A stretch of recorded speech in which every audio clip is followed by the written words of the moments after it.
आपल्या भारत देशाच्या स्वातंत्र्य दिवसाच्या निमित्ताने सिंधुदुर्ग जिल्ह्याचा पालकमंत्री म्हणून मी सिंधुदुर्ग जिल्हावासियांना माझ्याकडून मनपूर्वक अशा शुभेच्छा देतो। जिल्ह्याच्या विकासासाठी आमचं महायुतीचं सरकार म्हणून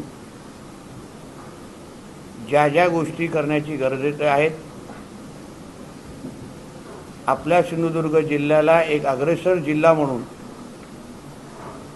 आणि विकासाच्या दृष्टिकोनातून नेहमी गतिमान ठेवण्यासाठी, प्रशासन पारदर्शक ठेवण्यासाठी, भ्रष्टाचार मुक्त ठेवण्यासाठी आमच्या जिल्ह्यातल्या जनतेची सुरक्षता ही आमच्या सरकारची आणि जिल्हा प्रशासनाची प्राथमिकता आहे। म्हणून या सगळ्याच गोष्टी नजरेसमोर ठेवून आज आपल्या स्वातंत्र्य दिवसाच्या निमित्ताने मी जिल्ह्याचा पालकमंत्री म्हणून जिल्ह्याच्या नागरिकांना मी विश्वास देतो की आमचं प्रशासन हे आपल्या आयुष्यामध्ये परिवर्तन आणण्यासाठी कुठेही कमी पडणार नाही।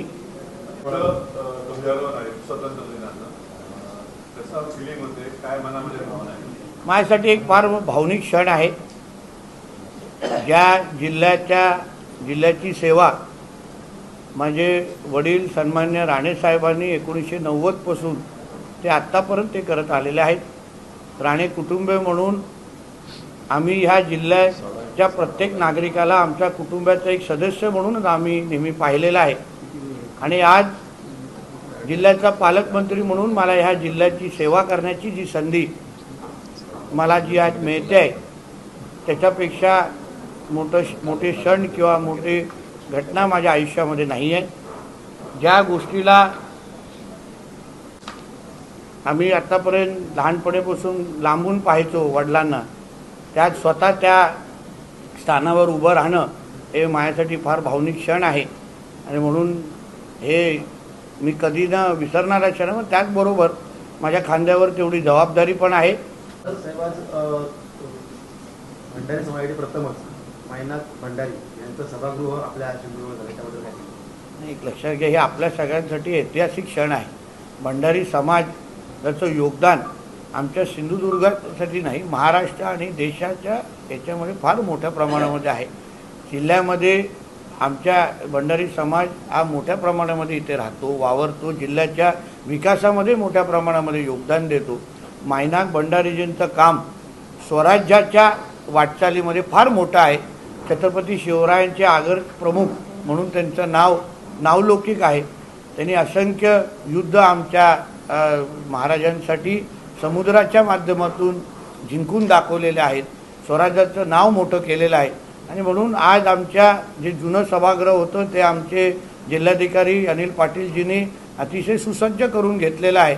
आणि अशा नवीन झालेल्या सभागृहाला अशा महान व्यक्तीचं नाव देणं जे पिढ्यानपिढी लोकांच्या समोर राहील, ते काम आमच्या माध्यमातून केलेलं आहे। आणि छोटासा प्रयत्न मायनाक भंडारीजींना न्याय देण्याचा आमचा प्रयत्न झाला आहे। 2 दिवसापूर्वी महसूल मंत्री चंद्रशेखर बावनकुळे त्यांनी वाळू माफियांचा प्रश्न त्यांच्यासमोर उपस्थित झाला, त्यावेळी त्यांनी एमपीडी अंतर्गत कारवाई करा असं देखील म्हटलं होतं। मात्र वाळू माफियांचा प्रश्न काय तो पुन्हा साता होतो नाही, बघा, एक लक्षात घ्या, वाळू आमचे आदरणीय मुख्यमंत्री देवेंद्र फडणवीस साहेब यांनी सभागृहाच्या पटलावर अतिशय स्पष्ट महायुतीच्या सरकारची भूमिका मांडलेली आहे की आमच्या सरकारच्या माध्यमातून वाळू माफिया आणि वाळू चोरी असो, अनधिकृत वाळू उत्खनन असो, याला कुठेही आम्ही गय करणार नाही। भ्रष्टाचार मुक्त प्रशासन कसं असतं हे दाखवण्याचं, कृतीतून दाखवण्याचं काम आणि शब्द महाराष्ट्राच्या जनतेला आमच्या देवेंद्र फडणवीस साहेबांनी दिलेले आहेत। कडक सेक्शन लावून हात कापले पाहिजे वाळू चोऱ्यांचे, वाळू माफियांचे। तशा पद्धतीची कारवाई आता पुढे दिसेल तुम्हाला। परत वाळू चोरी करताना 10 वेळा आपल्या कुटुंबाची आठवण येईल, एवढं काम आमचं प्रशासन करेल। तर पण सिंधुदुर्गाच्या भविष्याबरोबर कोणी खेळता कामा नाही। ज्या गोष्टी माझ्या वडिलांनी कधी त्यांच्या कारकिर्दीमध्ये व्हायला दिले नाहीत, ते मी माझ्या कारकिर्दीमध्ये व्हायला देणार नाही। 1988चा आदेशाचा आधार घेत कल्याण कळंबोली महानगरपालिकेने मांस विक्री याला बंदी केली आहे. यामुळे वातावरण तापलं. शरद पवार गटाचे आमदार जितेंद्र आव्हाड ठाम आहेत, मी केडीएमचे बाहेर मटण पार्टी करणार. बघा, आज 15 ऑगस्ट स्वातंत्र्य दिवस आहे.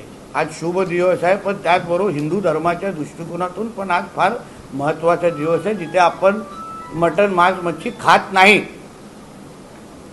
हिंदू धर्माच्या दृष्टिकोन जे आज मटण पार्टी आणि या सगळ्या गोष्टी करते, हिंदू द्वेषित आहेत ना.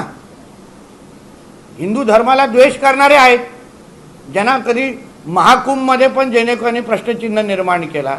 आज जे कर, आज फक्त स्वातंत्र्य दिवस हा पवित्र दिवस आहे, पण आज गोकुलाष्टमीच्या दृष्टिकोनातून पण आज महत्त्वाचा दिवस आहे.